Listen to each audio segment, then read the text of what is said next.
China's two sessions continues. The US begins to install the controversial THAAD missile defense system in South Korea. An international outcry as Wikileaks reveals CIA secrets, and Trump's travel ban makes a second appearance. Hello, I'm Arnold Naidu in Washington, D.C., and this is The Heat.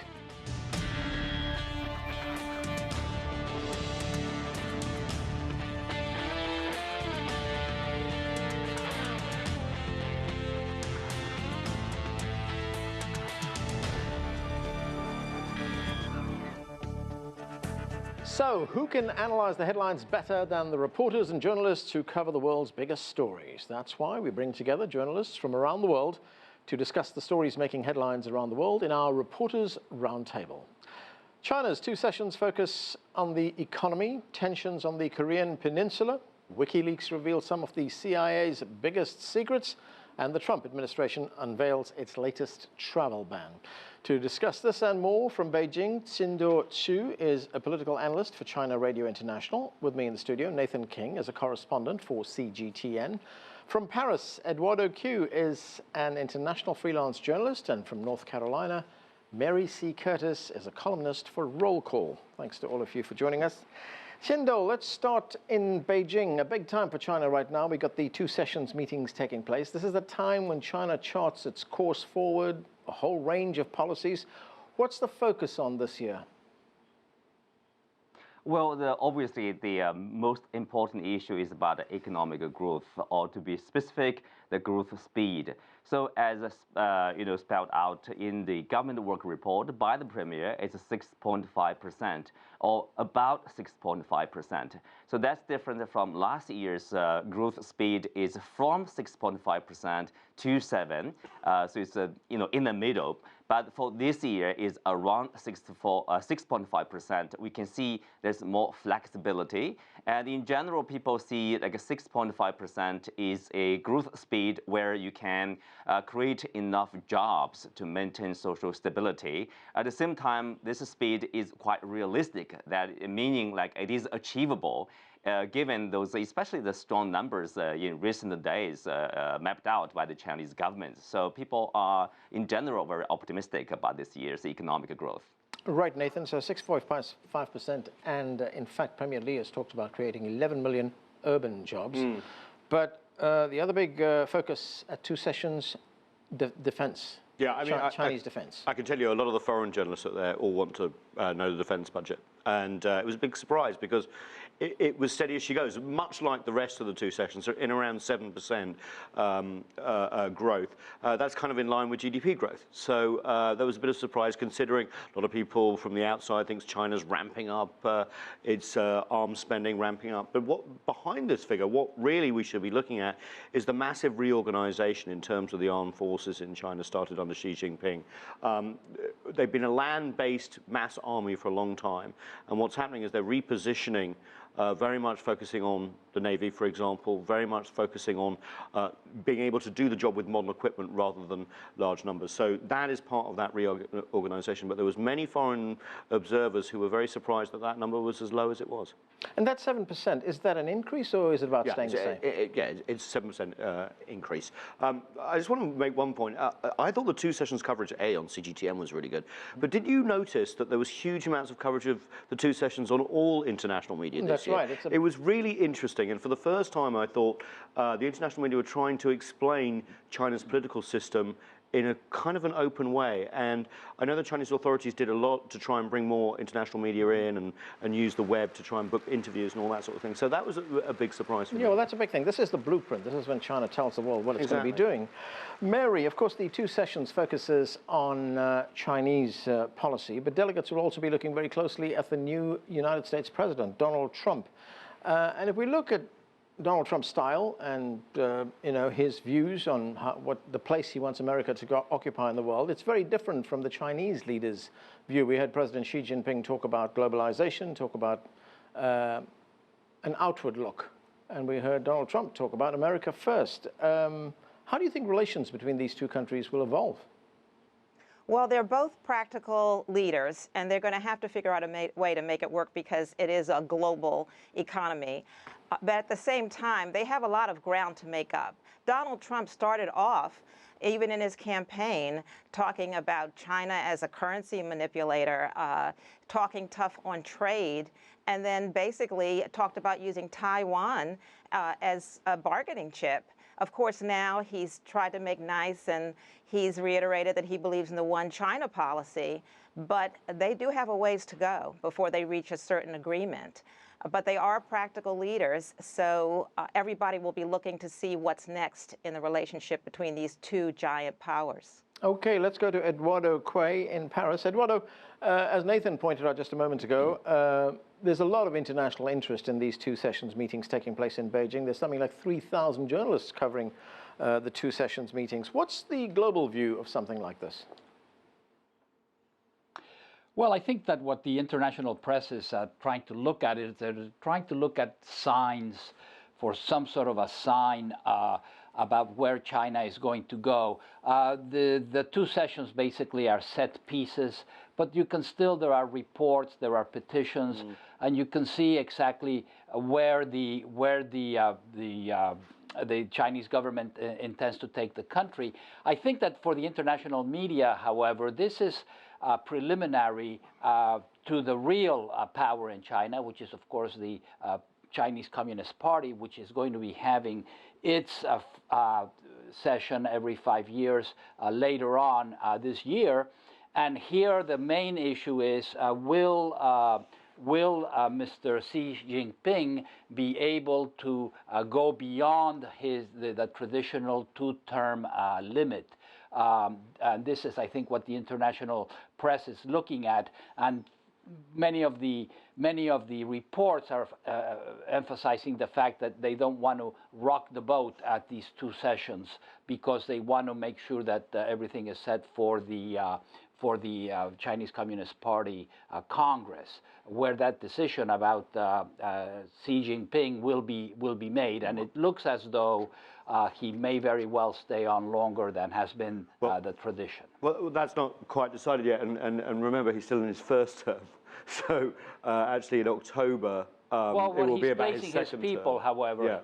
Yeah, but that, there's going to be a replacement of the Politburo, and then he will serve his second term. Okay. In November. Qinduo, looking at the two sessions, we're at the halfway stage right now. What are the main takeaways so far? Well, besides economic growth speed, it's really about people's livelihood, about property prices, and also about pollution. Especially in Beijing, the capital city, you have these smoggy days during wintertime from November to March. So the situation is getting a little bit better, but it's far from being satisfactory. The government is really working hard on that to look at, say, upgrading these coal-fired plants to make it clean as gas fuel. At the same time, they are introducing this round-the-clock monitoring system about industrial pollution. Right. So hopefully the situation will steadily improve. And also property prices, it's about the young people's the career development, where they live, and their daily lives. So there's a skyrocketing prices over the past few months. It's being stabilized, but still it's probably too high for a lot of young people. I think the government has a lot of work to do to solve that problem. Right. Qinduo, I want to stay with you.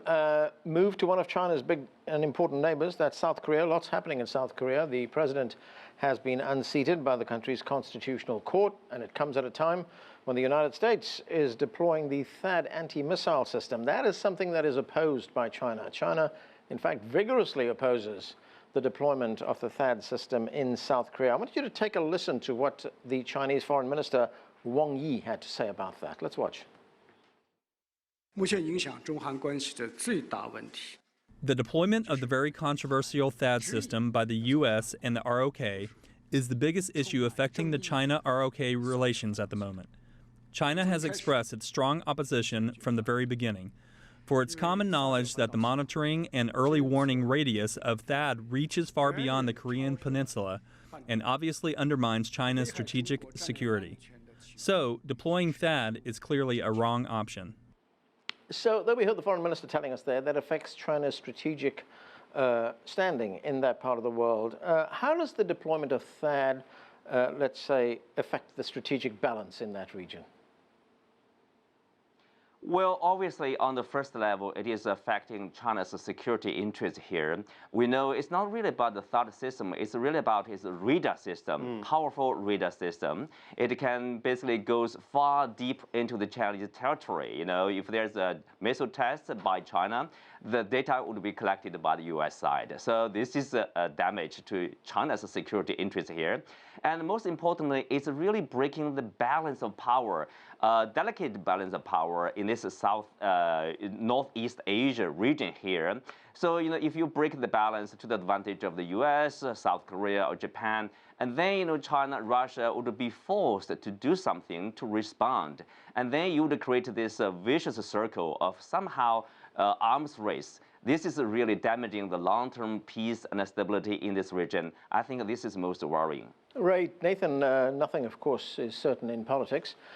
We have the South Korean president who is on her way out. In fact, I think she's just spent her last night in the presidential palace. Right, yeah. A new government could come in, might not be so keen on THAAD. Yeah, we've got 6 weeks, right, until they have to hold a new election. And if you, well, we don't believe polls either, do we, all the time? But Moon Jae-in, the left-leaning opposition leader, very far ahead in the polls, and he's openly, they've openly questioned the deployment of THAAD, at least the quick rollout, and also may want to bring back some elements of the sunshine policy with the DPRK. So we could see a sea change in that policy. We may get a sort of indication of what the US policy is after Rex Tillerson's visit to Asia next week. We'll wait and see. But things could change pretty rapidly, as they did in the Philippines. So, do you think there could be a less antagonistic policy towards the DPRK? Well, I mean, you know, everyone's scratching their heads. You know, the US is actually doing a fundamental review right now on the DPRK on North Korea. Right. And, you know, if you look back over 20 years, you have to think what's worked and what hasn't worked. And not a lot has worked. The strategic patience for the Obama administration has left a window for increased missile testing and nuclear tests, but equally, sanctions haven't worked that either. China's always talked about trying to open diplomacy and talks. And the six-party talks, I mean, they're stalled at the moment because we've got to wait for the US. But you know, that is something that Beijing has been pushing. Okay, Eduardo, another country that's opposed to the deployment of THAAD is Russia. Why are the Russians so opposed to this? Well, they're opposed to it because they feel also that it's changing the strategic balance as well. And there's something very interesting that hasn't really been talked about very much lately, and that is that there is another missile defense system that the United States, under the auspices of NATO, is installing in Romania. It's called the Aegis Airborne Missile Defense System, which was established by the Obama administration to contain Iran when Iran was developing its nuclear missile system. And it is now being installed, and Russia is very much upset about this. And that means that with the system being installed in South Korea, you have US missile systems on both the eastern and western borders of Russia. And obviously this is very upsetting to them for the same reason that was just mentioned, the radar capability to know what the Russians are doing with their missile system, exactly the same fear that the Chinese have. If I may just add one thing about this North Korean situation, the problem here is that neither the United States nor China have been able to contain North Korea. It is very clear that North Korea is intent in developing this missile system. Now, China did suggest a few days ago that they would try to get North Korea to stop the testing in exchange for South Korea and the United States stopping the joint military exercises that are going on. But the problem is that China, as we have seen, doesn't really seem to have much leverage with North Korea. China has voted for the United Nations resolutions condemning the North Korean missile testing, but they keep on going because they seem to have come to the conclusion that having a nuclear capability is the only way that the regime can survive. Mary, the proposal that Eduardo just talked about, that came from the Chinese foreign minister. He said that, the DPRK should stop its tests. In return, the United States and South Korea should stop its joint military exercises. The United States has already turned that option down. So what's the best option here? Well, for all parties involved, they would like them to come to the table and stop everything because, as has been mentioned before, the volatility of the leadership position right now in South Korea, the fact that even China can't seem to control or have any effect on North Korea's increasing ballistic testing, and we have the new Secretary of State who is going to be going there. At the same time, you have Nikki Haley at the UN being very tough on what she expects of North Korea.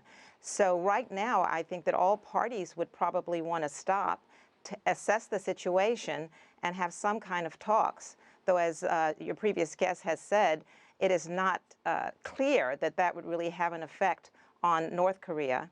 And at this point, we haven't heard really much from the Secretary of State. So he is going to go there, although he will not have the press with him.